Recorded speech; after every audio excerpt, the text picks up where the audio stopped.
Record भी हो रहे हैं ओबीएस में। चलिए सभी लोग जुड़ जाएंगे फटाफट। Good morning, good afternoon, good evening, good night, चारों काल में आप सभी का स्वागत है। आवाज़ थोड़ा चौक हो गया है, ठीक है, वायरल फैल गया है। आवाज़ सुनाई दे रहा है कि नहीं दे रहा है? दे रहा है ना? हाँ। कभी कभी एक्सीडेंट खुद से नहीं होता, सामने वाला आके झपा जाता है ना, तो उससे भी एक्सीडेंट होता है। तो वही हाल अपना हुआ है।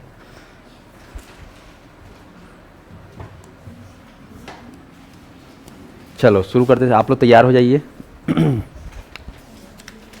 सभी लोग 30 देवी देवताओं को याद करेंगे क्लास से पहले, बन जाएगा? हाँ, शुरुआत पीछे से करेंगे। 30 देवी देवताओं को याद करेंगे।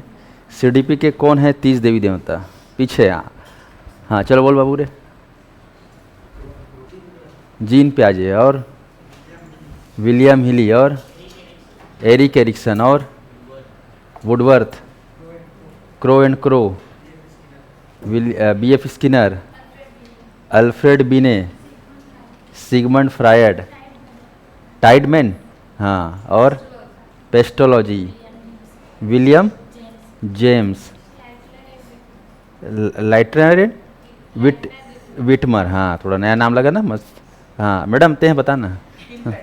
किल पैट्रिक, हाँ, William McDougall, Stanley Hall, John Locke, madam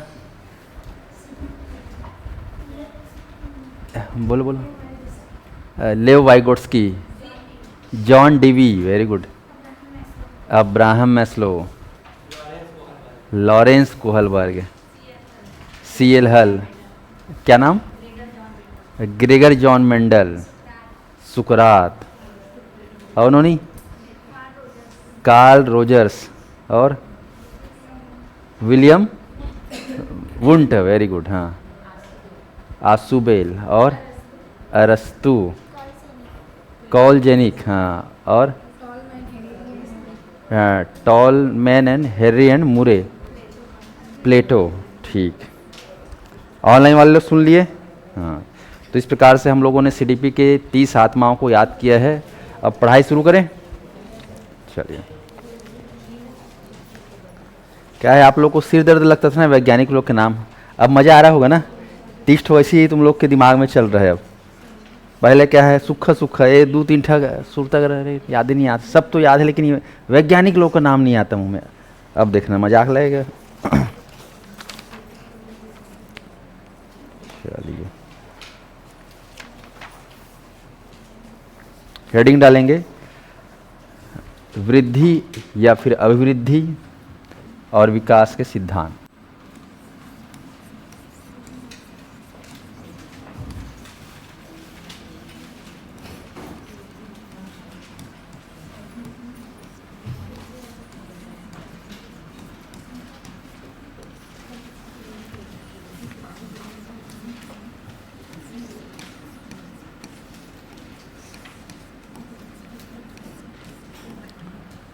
वृद्धि और विकास के सिद्धांत, हेडिंग डाल लेंगे। सभी ऑनलाइन वाले जितने भी सुन रहे हैं, किरण, चंद्रकांत, अंजू, प्रिया, वर्षा,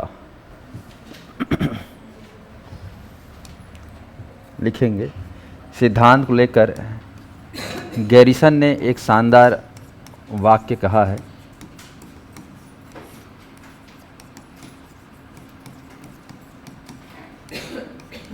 विकास के सिद्धांत को लेकर गैरिसन का क्या मत है?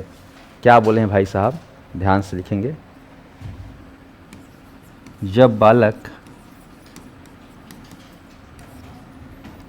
विकास की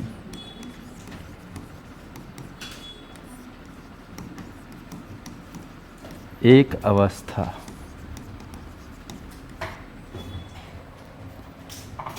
से दूसरी अवस्था में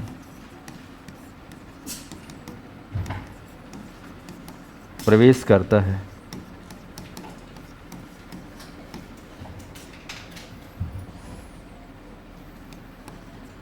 तब उसमें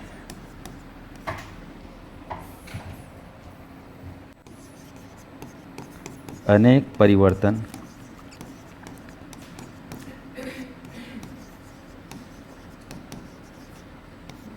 दिखाई देते हैं।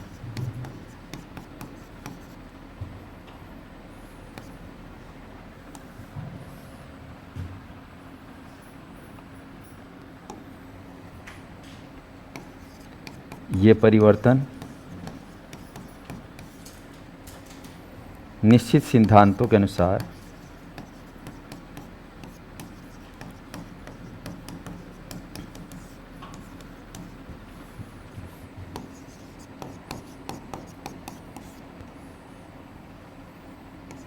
होते हैं। इन्हीं को विकास के सिद्धांत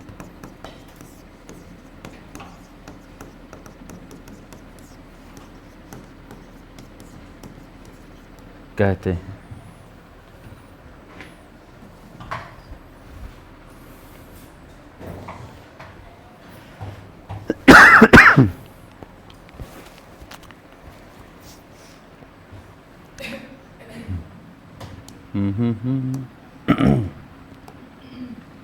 गैरिसन के अनुसार जब बालक विकास की एक अवस्था से दूसरी अवस्था में, ठीक है, एक अवस्था से दूसरी अवस्था प्रवेश करता है, तब उसमें क्या दिखाई देता है? अनेक परिवर्तन दिखाई देता है। और ये परिवर्तन जो है एक निश्चित सिद्धांतों के अनुसार होता है। इसी को विकास के सिद्धांत कहते हैं।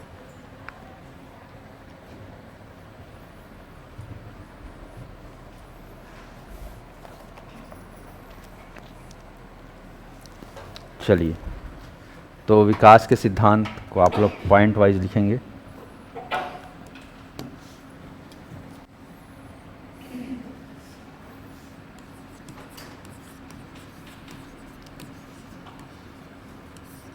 अभिवृद्धि एवं विकास के सिद्धांत।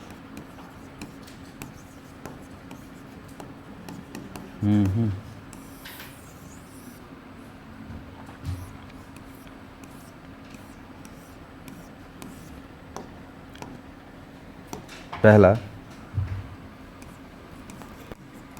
सतत विकास का सिद्धांत।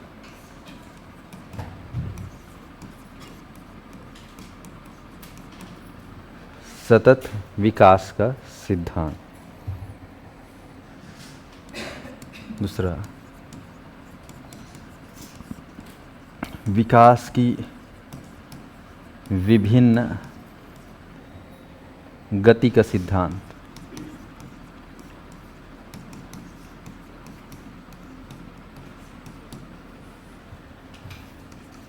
तीसरा,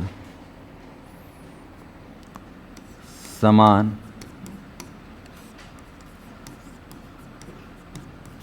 प्रतिमान का सिद्धांत। समान प्रतिमान सिद्धांत। अगला है सामान्य से विशिष्ट क्रियाओं का सिद्धांत।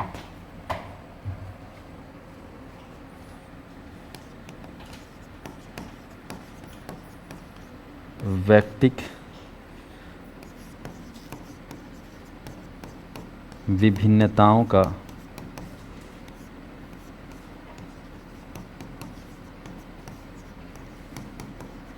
सिद्धांत।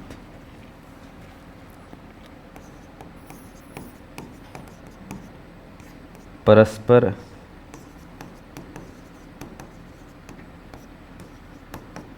संबंध का सिद्धांत।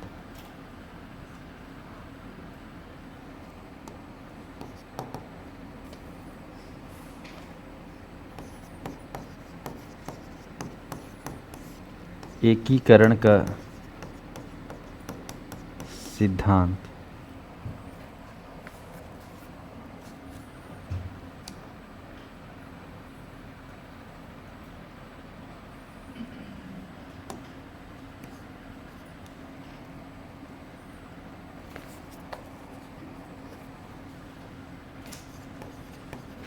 विकास की दिशा का सिद्धांत।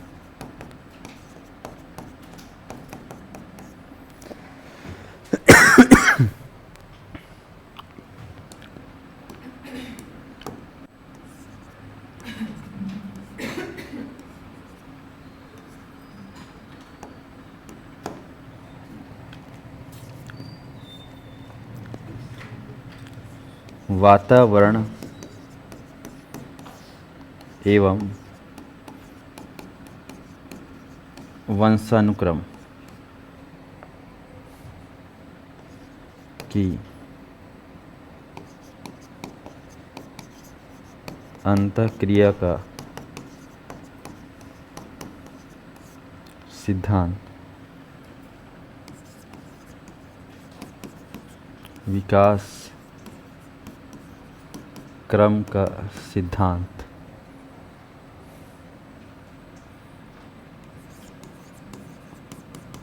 विकास का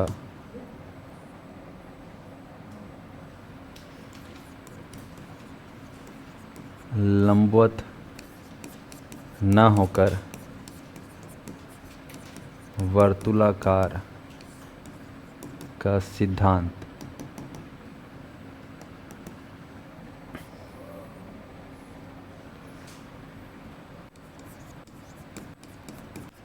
पूर्वानुमान का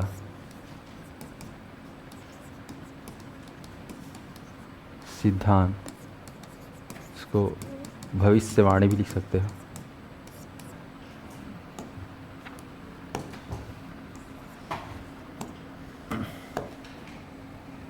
संघर्ष का सिद्धांत,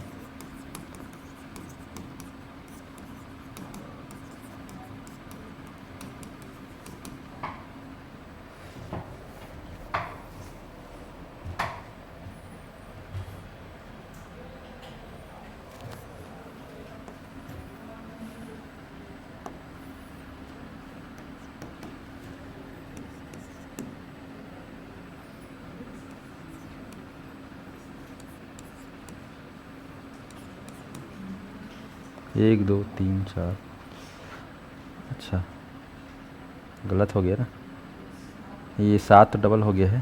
एक काम करते हैं 11 12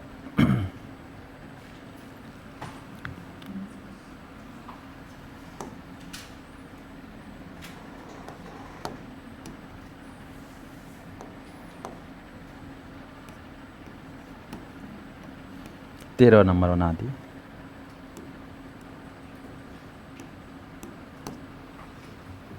विकास और अभिवृद्धि के कुछ प्रमुख सिद्धांत। छोटे छोटे प्रश्न बनते हैं, बेसिक प्रश्न।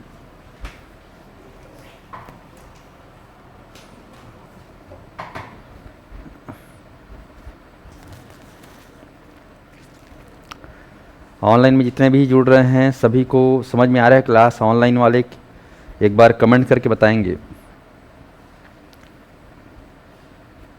ऑनलाइन में जितने भी बैठे हैं एक बार बताएंगे कि आवाज़, ऑडियो, वीडियो क्लास ऐप के माध्यम से आप लोग पढ़ रहे होंगे, क्योंकि ये एक्सपीरियंस बहुत ही नया है आपके जीवन में, तो समझ में आ पाता है कि नहीं, थोड़ा बताएंगे। प्रिया, विनायक, रानी, सर जी थोड़ा साइड हटिए। ओके,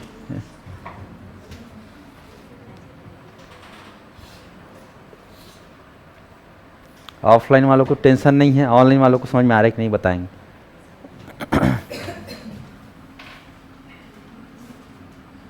अभिवृद्धि और विकास सिद्धांत, इसी को जो है स्टेटमेंट के रूप में पूछता है सवाल, है ना। प्रश्न लिखा रहेगा विकास को लेकर, वृद्धि को लेकर, नीचे दिए कथनों पर विचार करिए। उसी को क्या है, थोड़ा सा एग्जाम्पल के थ्रू भी प्रश्न कोट करके पूछ देता है। तो अपने को बेस पता होना चाहिए कि क्या होता है विकास में, है नहीं, बेस पता होना चाहिए। बाकी तो प्रश्नों को कई प्रकार से सीटीटी के एग्ज़ाम में बहुत अच्छा प्रश्न बनाते हैं, थोड़ा सा इनोवेटिव तरीके से, लेकिन बेस यही रहता है, आधार।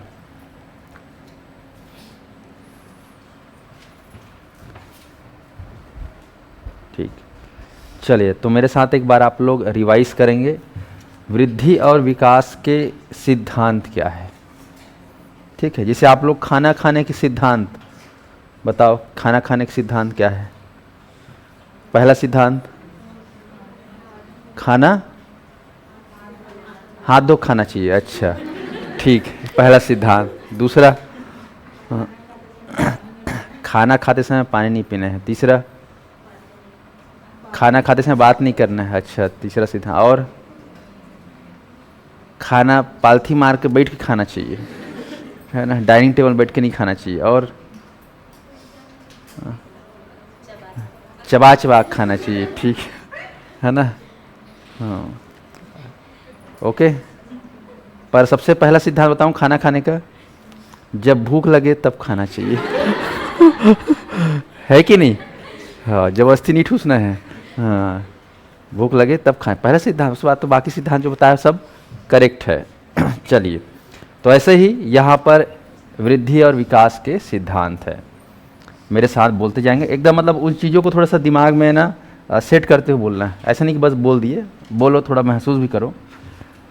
पहला सिद्धांत क्या बोल रहे हैं? सतत विकास का सिद्धांत। कुछ कुछ आ रहा होगा दिमाग में सतत विकास का सिद्धांत बोलने से, है कि नहीं? दूसरा क्या है? विकास की विभिन्न गति का सिद्धांत, विभिन्न गति का सिद्धांत। तीसरा क्या है? समान प्रतिमान का सिद्धांत। चौथा है सामान्य से विशिष्ट क्रियाओं का सिद्धांत। और पांचवा है वैयक्तिक विभिन्नताओं का सिद्धांत।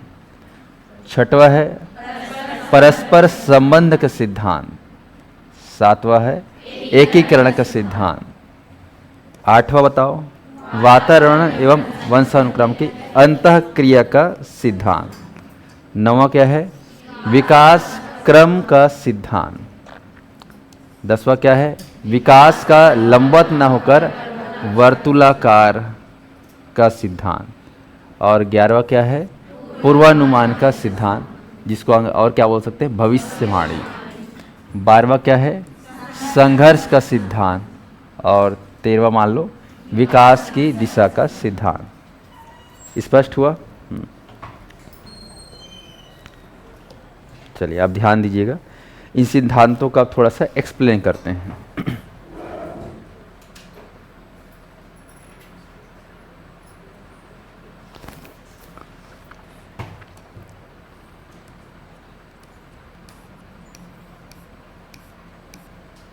सबसे पहला है सतत विकास के सिद्धांत। इसको आप लोग लिख लेंगे, ब्रैकेट में लिख लो, है ना, मैं बस बोलूँगा, लिखाऊंगा नहीं। निरंतरता का सिद्धांत, निरंतरता का सिद्धांत, इसका एक और नाम है निरंतरता का सिद्धांत। सतत विकास, सतत मतलब क्या होता है? कंटिन्यूअस, लगातार, निरंतर, नाम ही सतत विकास सिद्धांत।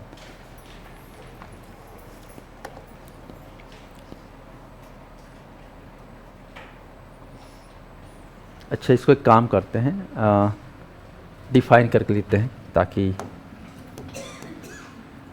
पहला जो सिद्धांत लिखे हो क्या है? सतत विकास का सिद्धांत।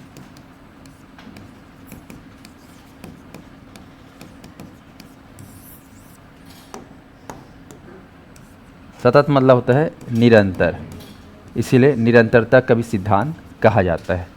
स्पष्ट है? अब ये जो चाइल्ड डेवलपमेंट में हम लोग जो विकास देखते हैं, वृद्धि जो देखते हैं, ये कब से चालू हो जाता है? गर्भ से लेकर मृत्यु पर्यंत तक। लिख लेंगे, गर्भावस्था से लेकर मृत्यु पर्यंत तक। गर्भावस्था से मृत्यु पर्यंत तक, जन्म से लेकर मृत्यु तक। अंग्रेजी में क्या बोलते हैं इसको? हाँ, लिख लेना।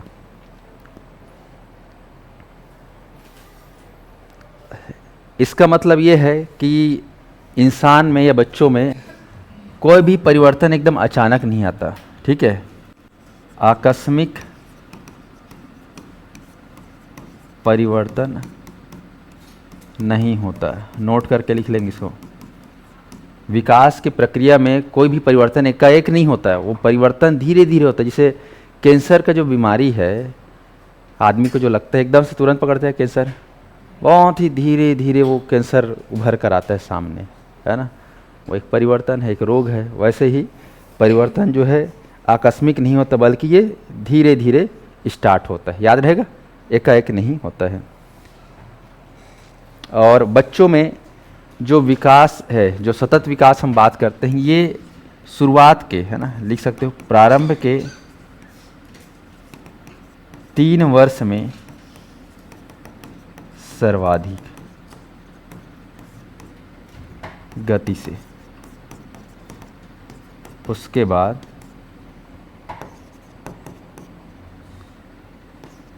गति धीमी हो जाती है।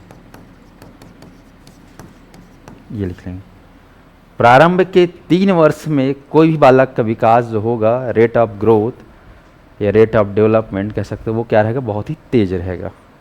हर बालक के लिए लागू है। उसके बाद धीमी हो जाती है, गति चलते रहती है, लेकिन स्पीड जिस रफ्तार से होता है उस हिसाब से नहीं।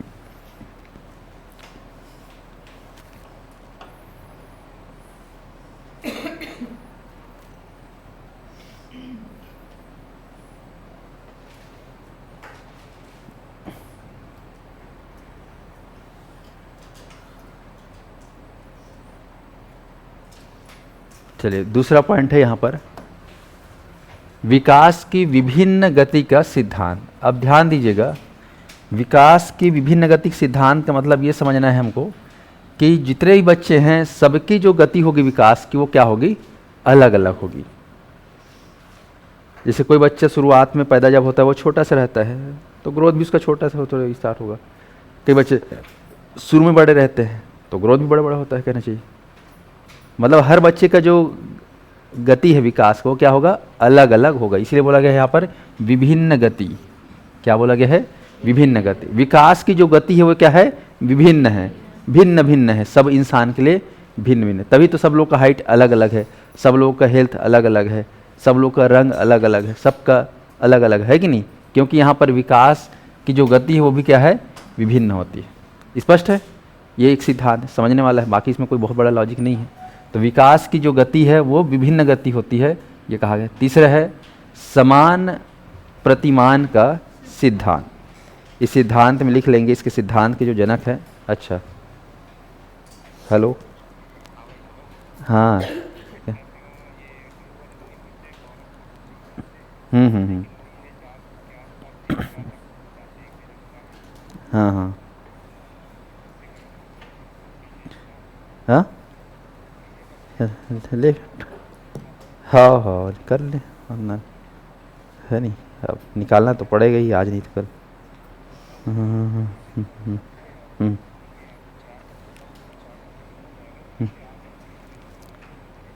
हम्म, हम्म, हम्म,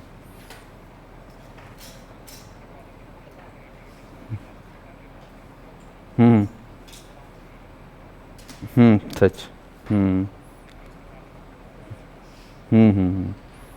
ठीक है, चल,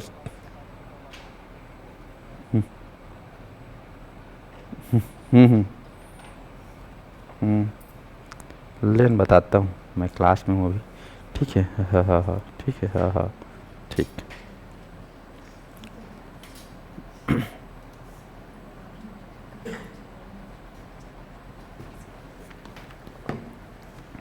लिखेंगे गैसेल व हरलॉक।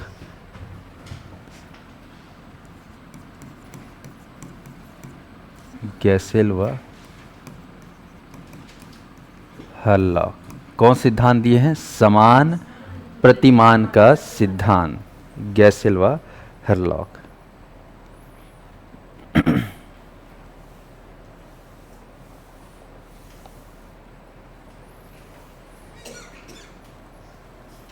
इसमें लिख लेंगे जो गैसेल ने कहा है उसके बारे में।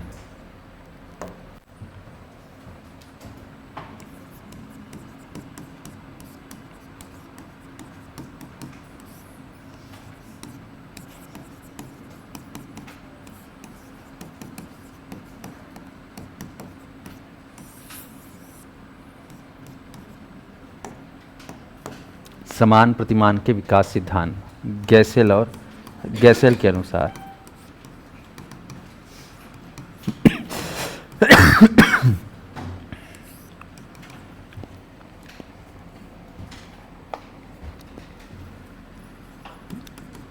दो व्यक्ति समान नहीं होते,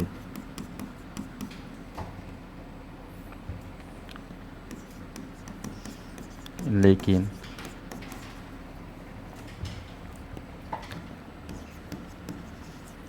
सभी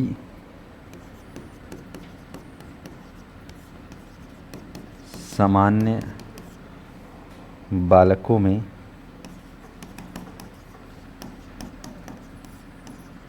विकास का क्रम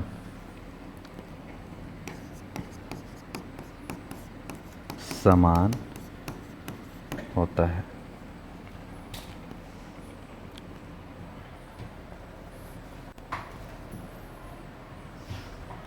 और एक नोट डाल देना, विश्व के सभी बालकों का विकास सिर से पैर की ओर होता है। ये बात लिख लेंगे।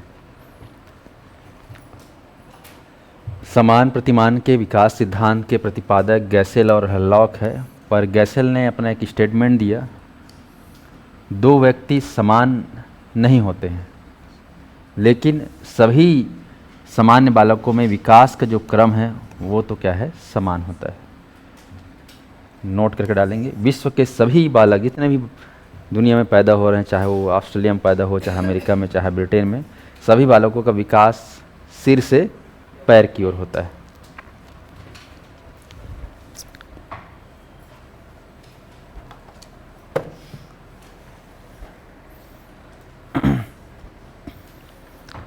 तो ध्यान देंगे यहाँ पर, वेरी वेरी इंपॉर्टेंट पॉइंट, केंद्र से बाहर की ओर या सिर से पैर की ओर, वो सब पढ़ेंगे अपन डिटेल में। अंग्रेजी में इसका नाम बड़ा जोरदार है, क्या बोलते हैं सिर से पैर को? हाँ, तुम ही लोग बोलना और तुम ही लोग सुनना, ठीक है? समझ में आ गया? हाँ, उस बहुत पूछता है। तो विश्व के सभी बालकों का विकास सिर से पैर की ओर होता है। अभी ये इसमें कोई ऐसा विरोधाभास तो नहीं लग रहा है स्टेटमेंट में? दो व्यक्ति समान नहीं होते, जैसे आप सपोज आप दो बैठे हो, दोनों समान हो क्या?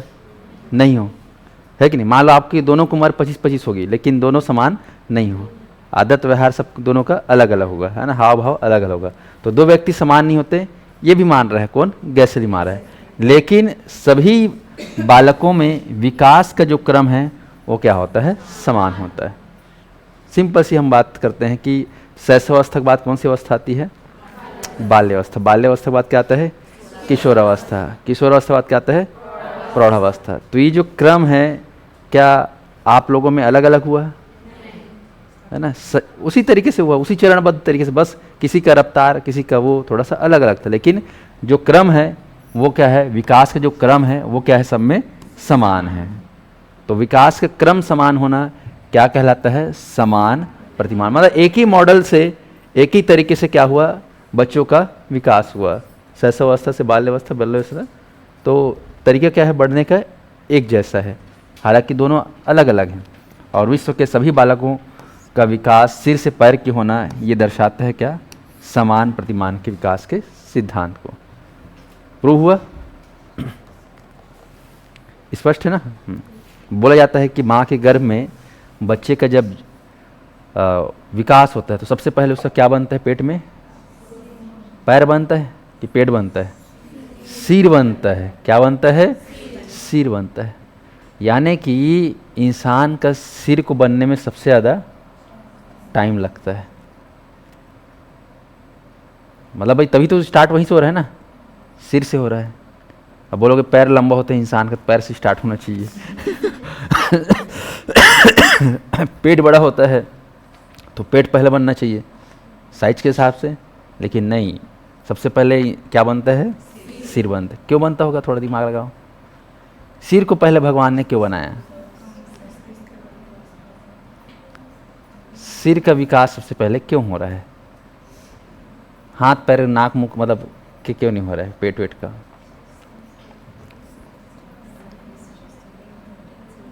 सिर से पैर क्यों हो रहा है? यदि सिर ये ऐसे हो रहा है, ऐसे विकास होता है, ऐसे ऐसे। अब आप लोग सुने होंगे जब जन्म सिर का जब विकास होता है, ठीक है, उसके बाद कुछ महीने बाद एकदम जैसे उसमें गर्भ वो आ गया कहना चाहिए जीव, तो जीव तुरंत आ जाता है क्या? कितने महीने बाद जीव आता है उसमें? आप लोग अनुभव किए होंगे, सुने होंगे दादा दादी नाना नानी चाचा चाची फूफा फूफी से कि उसमें जीव कब आता है? मतलब शुरू के जो 1-2 महीना भ्रूण अवस्था रहता है उसमें क्या जीव आ जाया रहता है क्या? नहीं। सुने होंगे, कुछ बताओ, 2 महीना 3 महीने 4 महीना? हाँ हाँ, वो जब सधौरी खराते हैं तब त- तब आता है क्या 6 महीने में? ऐसा कुछ है? 6 सप्ताह। पता करके आना, ठीक है, क्योंकि तुरंत तो जीव नहीं आता उसमें, ठीक है, वो शरीर पहले निर्माण, क्योंकि भाई पहले एक बॉडी बनेगा तब उसमें क्या है, जीव का अंश डलेगा, सिस्टम होता है ना, डायरेक्ट उसमें नहीं आता है ना, ब्रेन स्टार्टिंग में ही पर आता है ना। सिर पहले बनता है, लेकिन ठीक है, सिर क्यों बनता हो? क्योंकि सिर जो है ना, मस्तिष्क जो है वो सबसे पेचीदा, सबसे जटिल और सबसे वृहद कहना चाहिए, कह सकते हो निर्माण वाला भाग है। जैसे गाड़ी का इंजन है ना, गाड़ी का इंजन सबसे खास है, सबसे मेन है, सबसे उसी बनाने में सबसे ज़्यादा टाइम लगता है। बाकी ऊपर का खोपड़ी ओपड़ी जानते हो, कार का सब साइंस बन जाता है कि नहीं? बाइक है, बाइक का इंजन सबसे मेन है, बाकी ऊपर ऊपर का तो फटाफट लग जाता है कि नहीं? वैसे ही इंसान का ब्रेन है भाई, ब्रेन बहुत ही क्या है, सॉलिड है, बहुत टाइम लगता है उसको बनाने में, मतलब बहुत ही सिस्टम से बनता है, थोड़ा थोड़ा एक सट से नहीं बनेगा ब्रेन। ब्रेन खोल के देखना, खोपड़ी में कितना पतला पतला तंतु रहता है। अरे अपना खोल के मत देखना। हाँ, पर बहुत ही वो सिस्टमेटिक बना रहता है, टाइम लगता है उसमें, समझ में आया? जैसे तुम लोग देखोगे पंडाल वंडाल में गणेश भगवान बनाते हैं, दुर्गा भगवान बनाते हैं, तो वो अलग चीज़ है ना, वो मिट्टी वाला चीज़ अलग है, वो बनाने वाली चीज़ है। लेकिन भगवान जो बनाता है इंसान को, उसमें शुरुआत वो कहाँ से करता है? ब्रेन से करता है। और ब्रेन सबसे पेचीदा है ना, सबसे खास है, एकदम मेन है। ठीक है, तुम लोग के लिए होमवर्क दिया हूँ, कब उसमें जान आता है पता करके बताना, ठीक है? अपने अपने मम्मी से पूछ लेना। मम्मी से पूछ के बताऊंगी सर, हाँ बोले ठीक है, पूछ के बतावे।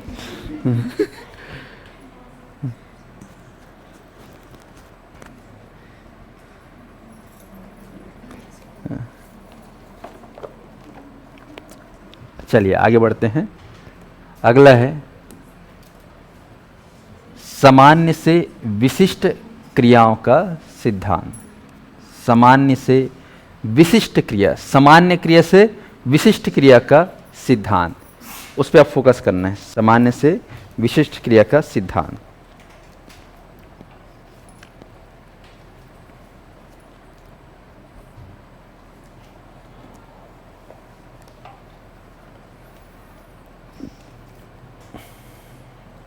अब इसको समझना है, लिखने की जरूरत भी नहीं है, आप चाहो तो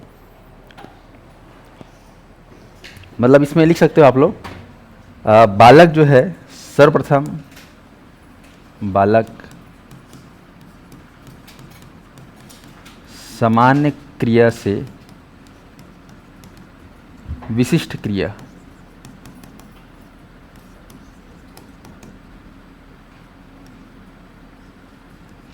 धारण करता है।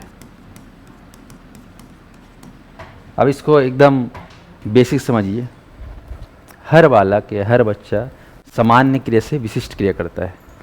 बच्चा जब 6, 7, 8 महीने का रहता है, छोटा सा बच्चा है, जब वो चल भी नहीं पाता, बिस्तर में ही रहता है, आप उसको एक बॉल पकड़ा दो, एक बॉल दे दो, तो बॉल को वो केवल एक हाथ से नहीं पकड़ेगा, 2 हाथ और 2 पैर से पकड़ेगा। समझे? 8-9 महीना का बच्चा है, उसको बाल दोगे ये इतना बड़ा बॉल, तो केवल वो हाथ से नहीं पकड़ेगा, किससे पकड़ेगा? 2 हाथ और 2 पैर, मतलब वो सबका इस्तेमाल करेगा। हो सकता है मुंह का भी इस्तेमाल करे, है कि नहीं? वो उसको नहीं पता कि किससे पकड़ना है, लेकिन वो सबका इस्तेमाल करेगा, कॉमन चीज़ है। लेकिन धीरे धीरे जैसे जैसे बड़ा हो जाता है, 2-3 साल का हो जाता है, 4 साल का हो जाता है, तब उसको बाल दोगे तो किससे पकड़ेगा? सिर्फ और सिर्फ हाथ से। उसको पता है कि बॉल को किससे पकड़ना है? हाथ से पकड़ना है। मतलब इंसान धीरे धीरे स्पेसिफिक हो जाता है कि कौन सी चीज़ को कैसे करना है, कौन सी चीज़ को कैसे करना है। और शुरुआत में सब क्या रहता है? समान। वो किसी भी अंग का इस्तेमाल कर सकता है, कोई ठिकाना नहीं रहता।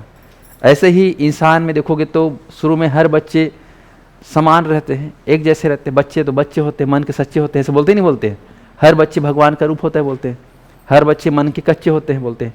लेकिन जैसे वो बढ़ जाता है, एडल्ट हो जाता है, तो हर इंसान में एक अलग अलग क्वालिटी डेवलप हो जाया रहता है ना? फलाना क्रिकेटर बनेगा, कोई स्पोर्ट्स पर्सन बनेगा, कोई पॉलिटिशियन बनेगा, कोई इंजीनियर बनेगा, कोई कुछ बनेगा, बनता ही नहीं बनता है। सबकी अपनी अपनी एक पहचान हो जाती है, सबका अपना अपना एक करियर डायरेक्शन सेट हो जाता है, होता ही नहीं होता है? तो शुरू में सब बच्चे समान रहते हैं, लेकिन बाद में क्या हो जाता है? वो विशेष हो जाता है, ऐसा भी कह सकते हो। तो समझने का अलग अलग तरीका है, लेकिन इंसान जो है शुरुआत में क्या रहता है? कॉमन। और कॉमन से बात क्या हो जाता है? वो स्पेसिफिक हो जाता है। ऐसा नहीं, शुरू में सब बच्चे कॉमन रहते हैं, ऐसा कहना है अभिवृद्धि और विकास का। अगला है वैयक्तिक विभिन्नताओं का सिद्धांत। वैयक्तिक विभिन्नताओं का सिद्धांत, इंडिविजुअल डिफरेंस जो है आप देखेंगे तो इसको आप लोग लिखना नहीं है, इसमें लिख देंगे। स्किनर का एक स्टेटमेंट है,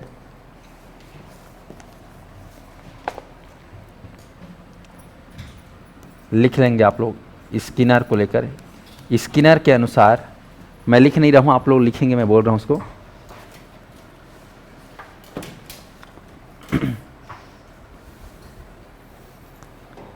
चलिए ध्यान देंगे, यहाँ पर लिखेंगे विकास के स्वरूपों में, विकास के स्वरूपों में व्यापक, व्यापक विकास के स्वरूपों में व्यापक वैयक्तिक भिन्नता या वैयक्तिक विभिन्नता होती है। विकास के स्वरूपों में व्यापक वैयक्तिक भिन्नता होती है।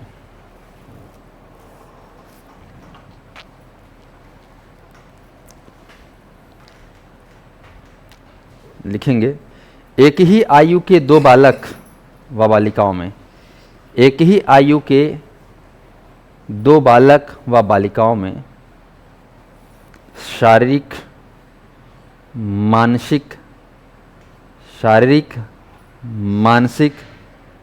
तथा सामाजिक अंतर पाया जाता है।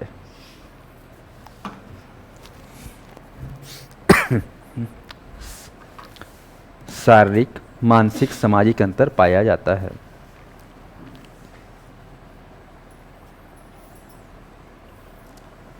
एक ही आयु के 2 बालक व बालिकाओं में सामाजिक, मानसिक और सामाजिक अंतर पाया जाता है। स्पष्ट है? तो वैयक्तिक विभिन्नताओं का सिद्धांत ये सीडीपी का या बाल विकास का सबसे बेसिक सिद्धांत है, सबसे खास सिद्धांत है। ये हर टीचर को, हर शिक्षक को, हर गुरुजी को ये पता होना चाहिए कि हर बच्चा क्या होता है, अपने आप में स्पेसिफिक होता है, हर बच्चा डिफरेंट होता है, क्योंकि उसमें कौन सा सिद्धांत लागू होता है? वैयक्तिक विभिन्नता का सिद्धांत लागू होता है। स्पष्ट हुआ? आप घर में ही एक ही माँ के 2 बच्चे या 3 बच्चे होंगे, सब अलग अलग होते ही नहीं होते? बताओ, रंग, रूप, रंग, स्वभाव, विभाव से।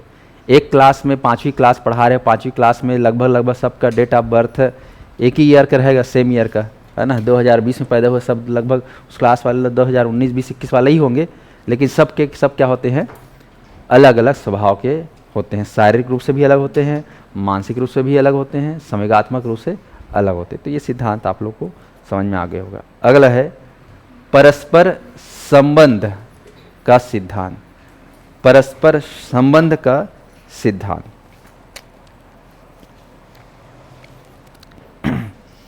इसमें लिख लेंगे आप लोग। इसके अनुसार बालक के सामाजिक, सॉरी, बालक के शारीरिक से स्टार्ट करना है, शारीरिक, मानसिक, सामाजिक और संवेगात्मक। ठीक है, क्या क्या लिखे? शारीरिक, मानसिक, सामाजिक और संवेगात्मक आदि आदि आदि पहलुओं के विकास में, है ना, आदि पहलुओं के विकास में परस्पर संबंध होता है, परस्पर संबंध होता है।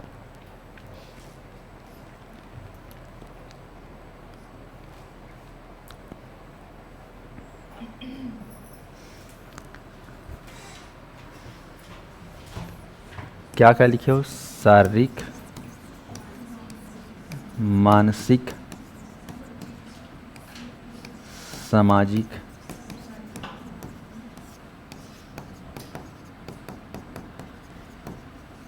संवेगात्मक। आप पढ़ रहे हो विकास, है ना, व्यापक कॉन्सेप्ट है।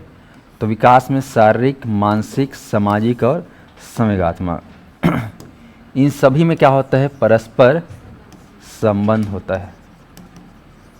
यानी कि एक दूसरे को क्या करता है? ये प्रभावित करता है। ठीक है, फॉर एग्जाम्पल सिंपल से उदाहरण लेते हैं, है ना। मान लो एक बच्चा का, ये आप ही लोग की बात करते हैं ना, बच्चा का अगर शारीरिक रूप से बहुत उसको तबीयत खराब है, तबीयत उसका बहुत खराब है, तो उसके मन में क्या असर पड़ेगा? कुछ फर्क पड़ेगा? तबीयत खराब है भाई, है ना, मानसिक रूप से क्या हो जाएगा? कुछ ना कुछ प्रभावित होगा। सामाजिक रूप से कुछ ना कुछ, हाँ, क्योंकि समाज वाले बोलेंगे, है ना, क्या बोलेंगे? गांव में तो एक से एक बोलते हैं, बोल दूंगा तुम लोग को अजीब लगेगा, है ना। हाँ, महिला लोग तो गाली भी देते हैं वाला, हाँ, गांव छत्तीसगढ़ में, है ना, रोग से, है ना। हाँ, और पुरुष लोग बीमार से, उसमें ह शब्द लगाते हैं, बीमार में हा और रोग में हा। समझ में आया? हाँ हाँ, सामाजिक, स्पष्ट है। संवेगात्मक, फिर जानते हो जब आदमी ऐसा बोल ले, समाज ऐसा तुमको बोले, तो तुम्हारा इमोशन क्या हो जाएगा? प्रभावित हुआ कि नहीं हुआ? तो कुल मिला के आपस में से क्या है? कनेक्टेड है।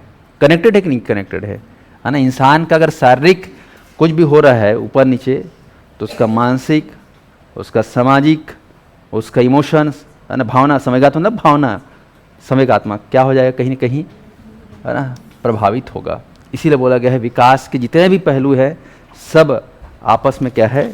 संबंधित है, एक दूसरे का संबंध है कि नहीं? अगर आपको कोई शरीर में कुछ हो रहा है तो क्या ये प्रभावित नहीं होगा? आपकी तबीयत खराब होगा तो क्या आपका मानसिक और सामाजिक संवेगात्मक एकदम एकदम वो रहेगा क्या? निष्क्रिय, या उससे कोई संबंध नहीं रहेगा। तभी तो तुम लोग को सर्दी बुखार होता है, पढ़ाई वढ़ाई नहीं कर पाते, जबकि शरीर खराब है, दिमाग थोड़ी खराब है।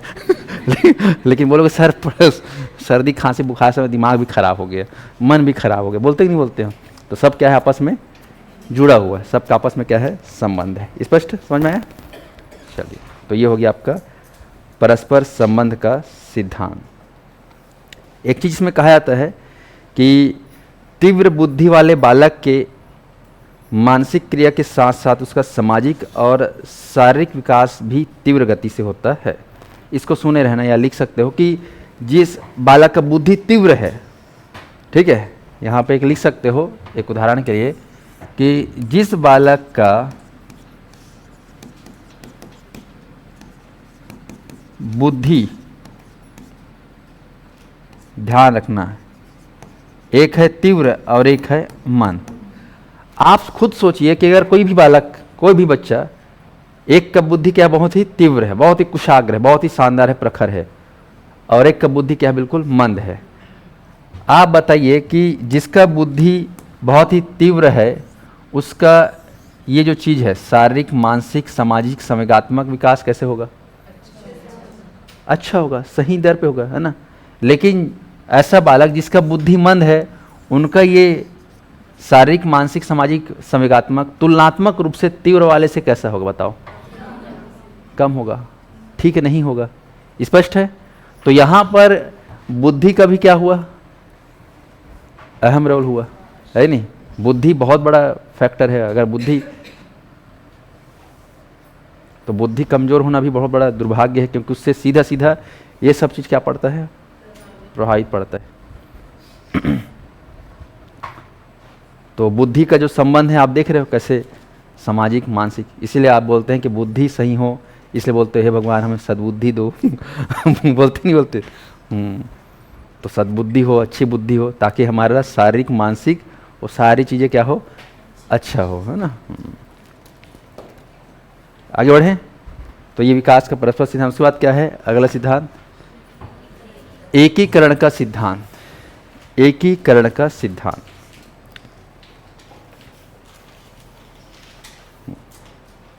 इंटीग्रेटेड थ्योरी, है ना? इसमें लिखेंगे आप लोग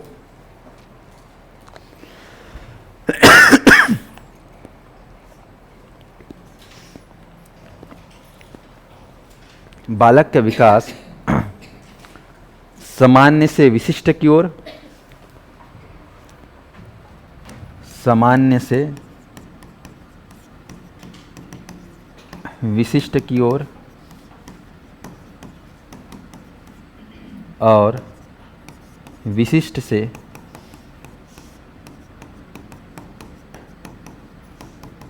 सामान्य की ओर। ठीक है, देख लो यहाँ पर एकीकरण का सिद्धांत है।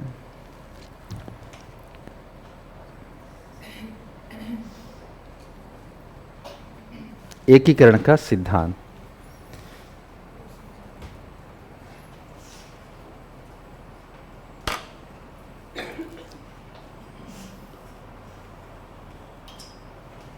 एकीकरण का सिद्धांत का मतलब यहाँ पर ये है कि एक बच्चा जो है धीरे धीरे समय के साथ वो शरीर के सभी अंगों को चाहे तो वो एक साथ ऑपरेट कर सकता है या अलग अलग ऑपरेट कर सकता है। समझ में आ रहा है? इंसान जो है, जैसे बच्चा शुरू में बताया था कि बॉल को पकड़ेगा, तो बॉल को कैसे पकड़ेगा वो? अगर 8-10 महीने का तो पूरा हाथ पैर मुंह सबसे पकड़ लेगा, है कि नहीं, एक साथ। लेकिन जैसे वो 5 साल का हो जाएगा तो केवल और केवल हाथ से पकड़ेगा। और आप लोग जैसे बड़े हो गए हो ना, आप लोग बड़े हो गए हो तो कोई चीज़ मैं पकड़ाऊंगा, है ना, तो आप लोग कैसे पकड़ोगे? जैसे पकड़ना चाहिए वैसे पकड़ रहे हो। बच्चे टच पकड़ सकते हो क्या? नहीं पकड़ सकते। एक्टिंग कर सकते हो यार। एक्टिंग कर सकते हो, है ना? यानी कि सामान्य से विशिष्ट और विशिष्ट से सामान्य भी हो सकते हो। स्पष्ट है? ये इंसान में कैपेबिलिटी होती है, एकीकरण, या फिर बोल सकते इंटीग्रेट, चीज़ों को एक दूसरे से इंटीग्रेट करके चलाना, है ना? जैसे आप लोग हाथ से भी कई चीज़ को पकड़ लेते हो, कई लोग पैर से भी पकड़ लेते हैं। वो जो होता है ना, इससे वो क्या दिखाते हैं, सर्कस, उस टाइप के लोग भी एक से करते हैं। वो लोग बॉडी के एक से कहना चाहिए इस्तेमाल करते हैं इंटीग्रेट करके। तो एकीकरण में क्या है कि शरीर के जो है अंग होते हैं उनको एक साथ भी ऑपरेट कर सकते हैं या फिर अलग अलग भी ऑपरेट कर सकते हैं, ऐसा कहा जाता है। जैसे बच्चे लोग शुरू में रहते हैं तो उनको ये नहीं पता कि उंगली का इस्तेमाल करेंगे तो भी पकड़ा आ जाएगा, लेकिन वो पूरा हाथ कैसे पकड़ेंगे उसको थोड़ी पता है, केवल उंगली पकड़ने का काम कर दी। इसका काम क्या रहता है? पकड़ना, है ना, कैप्चर करना, कुछ नहीं पता रहता। तो ये चीज़ें धीरे धीरे एकीकरण पूरा, ये जैसे हाथ है ना, ये इसका काम क्या है? फोल्ड करना। इसका फोल्ड क्या है? थोड़ा बहुत इधर उधर टिल्ट कर। इसका काम क्या है ना, मूवमेंट करना कहना चाहिए। तो बच्चे को पता रहता है क्या? नहीं रहता है ना। तो बॉडी का जितना भी पार्ट्स है उसका चाहो तो जानोगे तो अपने तरीके से इस्तेमाल कर सकते हो। ये एकीकरण का सिद्धांत है। अगला आ जाओ, विकास की दिशा का सिद्धांत 13वें नंबर में जो लिखा हुआ है, इसमें लिखेंगे केंद्र से परिधि की ओर। केंद्र से परिधि की ओर, केंद्र से परिधि की ओर विकास की दिशा का सिद्धांत। एग्जाम में बहुत पूछा जाता है विकास की दिशा का सिद्धांत।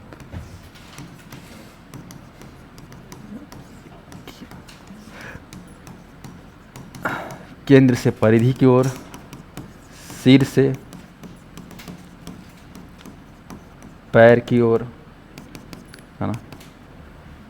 अंग्रेजी में इसको, हिंदी में बोलते इसको मस्तिकाधोमुखी, बोलते ही नहीं बोलते हैं।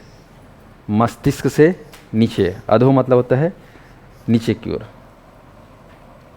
सिर से पैरों की विकास, सिर से पहले विकसित होता है, उसके बाद पैर में।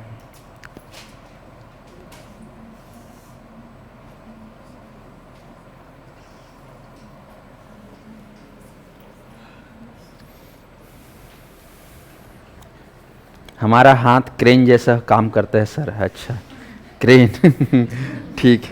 हाँ, छत्तीसगढ़ में क्या बोलते हैं जी क्रेन को? कोकलेन, है ना। कोकलेन जैसा भी काम करता है कि नहीं? ऐसे ऐसे ऐसे। ठीक ठीक ठीक ठीक। भाई इंजीनियर लोग भी जो बनाए होंगे तो हाथ को सोच के बनाए होंगे वो लोग, है कि नहीं? कोकलेन को जब बनाए होंगे रोबोटिक्स स्टाइल में, तो थोड़ा हाथ का दिमाग लगाए कि हाथ जैसा होना चाहिए उसका पार्ट्स, है कि नहीं? तभी तो मुड़ उड़ के ऐसे उठा लेता है ज़मीन वमीन, मिट्टी विट्टी को। ठीक ठीक।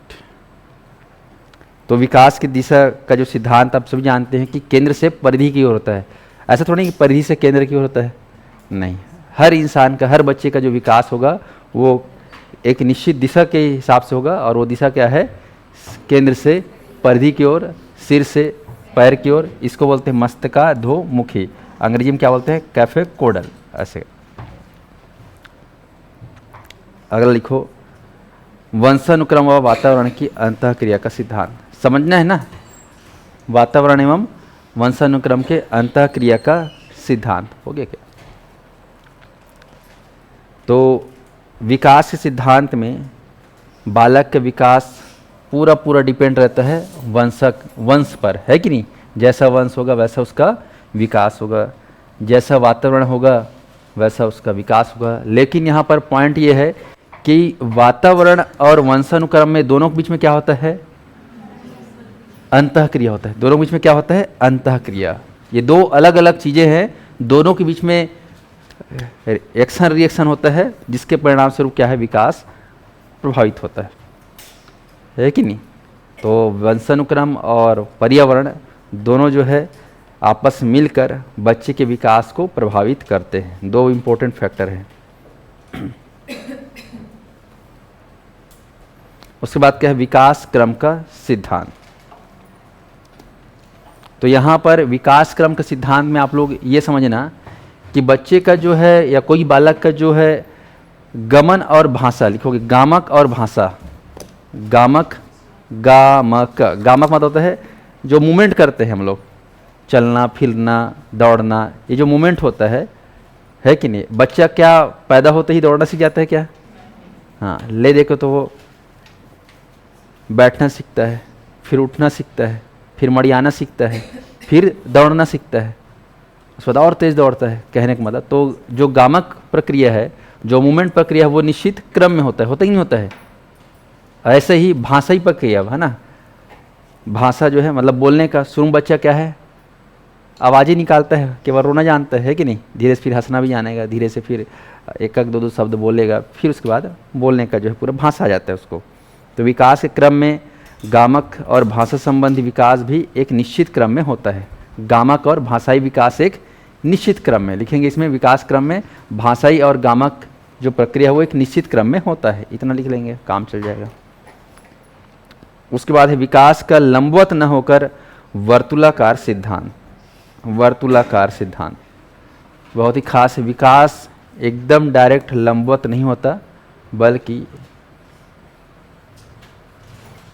कैसे होगा? वर्तुलाकार। कैसे होगा?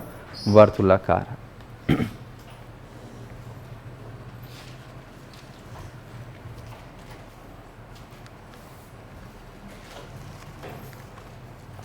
उसके बाद है भविष्यवाणी। अब हम लोग इतना सारा सिद्धांत पढ़ चुके हैं, देख रहे हो कि 10 सिद्धांत पढ़ चुके हैं। ये 10 सिद्धांत को देखा जाए तो ये 10 के 10 सिद्धांत हर बच्चे में लागू होता है कि नहीं होता? बताओ, होता ही नहीं होता? हर बच्चे में लागू होता है। तो आप लोग पैदा होते ही बच्चे के लिए आप लोग ये 10 बातें बोल सकते हो नहीं बोल सकते हो कि देखना आपका बच्चा सतत विकास सिद्धांत को फॉलो करेगा, हाउ साहब। दूसरा, आपका बच्चा विभिन्न गतिक सिद्धांत के नियमों का पालन करेगा, हाउ। ठीक है। तीसरा समान प्रतिमान का सिद्धांत, यस, ऐसे करके बोलोगे तो सबका सब बात एकदम सही बैठेगा। जैसे ज्योतिष लोग देखना, हाथ वाथ दिखाओगे तो 2-3 ठो बात को कॉमन बताते हैं। मैं कुछ समय पहले वहाँ गया था, रायपुर में ठोक है चोकरधानी करके जगह है, सुने हो चोकरधानी? मतलब है जो राजनीतिक राजस्थानी कल्चर का उसमें वो है, फैमिली वाले लोग जाते हैं तो वहाँ पे जोशी बैठे रहते हैं फोकट में, हाथ देखो इंटरटेनिंग के लिए, ठीक है। तो हाथ देख के बताएंगे, है ना। महिलाओं को एक डायलॉग उनका पक्का बोलते हैं, ठीक है। जितने भी महिला गए हैं जान पहचान के, सबसे पूछा वो आदमी उसको कॉमन बोला है, क्या बोला है कि शादी के पहले घर में तुम बेटे जैसे थे, है ना। अच्छा, है ना। और शादी के बाद जैसे आए हो तो तुम्हारे हर बात को लोग गलत मानते हैं या गलत सोचते हैं। तो सही होता है कि नहीं होता है? लगभग घर में थे तब तक बेटा जैसे राजा जैसे थे, यहाँ तो सबको सही लगेगा। मतलब 2-3 बातें कॉमन, मेरे को भी ऐसे बोल दिया वो आदमी मेरा वाला अगले क्लास में बताऊंगा ना क्या बोला वो हमारे यहाँ मैडम भारी खुश है ना, तो बताऊंगा, है ना। चलिए, तो आज अगला है लास्ट में क्या है, संघर्ष का सिद्धांत। तो बालक के मन में कहा जाता है कि परिपक्वता की ओर विकसित होते समय कई उसके मन में ऐसे ऐसे आवेग उत्पन्न होते हैं जो उसको पसंद नहीं आता, फिर भी उस आवेगों को रोकना पड़ता है ना। चाहे मजबूरीवश कह लो या सामाजिक भय से, जो भी है, लेकिन आवेगों को जो है कंट्रोल करना पड़ता है, तभी वो क्या है परिपक्व होता है। तो संघर्ष जो है मानसिक रूप से संघर्ष करेगा, शारीरिक रूप से संघर्ष करेगा, सामाजिक रूप से संघर्ष तो करता ही करता है। तो संघर्ष तो जानते हो ये भी क्या है, सतत प्रक्रिया है, कभी समाप्त होगा क्या? नहीं। तो बच्चे में जो है संघर्ष की प्रक्रिया जन्म से ही चालू हो जाता है ना। खाने पीने सोने उठने बैठने के लिए संघर्ष करना पड़ता ही नहीं पड़ता, बताओ। तो क्या बच्चों के जीवन में संघर्ष का सिद्धांत लागू नहीं होता है? होता है, स्पष्ट है। तो संघर्ष जो है बचपन से ही चालू हो जा रहा है, समझ में आया? तो इस प्रकार से ये पूरा सिद्धांत है। सिद्धांत का वाला टॉपिक खत्म। कल पढ़ेंगे हम लोग वंशानुक्रम के बारे में, है ना, जिसका टॉपिक का मेन नाम रहेगा, लिख लेना, बाल विकास को प्रभावित करने वाले कारक। जिससे महत्वपूर्ण कारक है वंशानुक्रम। ठीक है, आज क्लास को यहीं पे ओवर करते हैं। 1 से 2 क्लास और लगेगा, फ्री वाला चैप्टर पूरा द एंड बन जाएगा। 1 से 2 ही क्लास लगेगा। और आप सभी को एक सूचना है, कल कौन सी तारीख है? 8 तारीख, है ना। 8 तारीख से आप लोग के लिए जो बोला गया है, विशेष दीपावली शुरू होने वाला है, ठीक है ना। अपने अपने संबंधी जनों बता देना कि जो जो लोग जुड़ना चाहते हैं इस कार्यक्रम से जुड़ सकते हैं। 8 से 22 तक दिवाली तिहार मनाएंगे हम लोग, ठीक है। निःशुल्क ऑफर चालू हो जाएगा कल से, समझ में आ गया? जो बीच में चला था गुरुजी तिहार वाला, उसी को हम लोग फिर से कर रहे हैं। हमारा टारगेट है 1 लाख बच्चों से जुड़ना। कितना? 1 लाख। अभी हमारे एकेडमी से 76,000 बच्चे जुड़ चुके हैं। टारगेट है 24,000 और जोड़ना। समझ में आया? वो केवल शिक्षा भर्ती नहीं, जितना भी है। तो अपने पहचान वाले बता देना, ऐप डाउनलोड करें और जुड़ सकते हैं।